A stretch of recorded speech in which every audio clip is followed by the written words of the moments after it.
jetzt ein Warmlaufprogramm.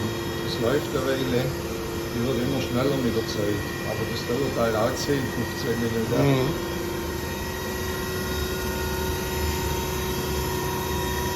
Das sind ja immer laufen lassen, bevor wir mit der Verstellung anfangen, halt wegen den Aufenthalten.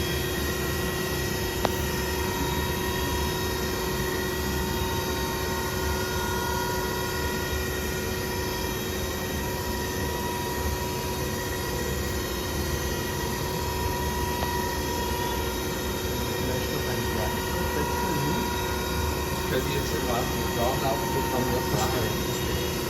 Dann checkst du es nachher an der Anfang nochmal, wenn du willst.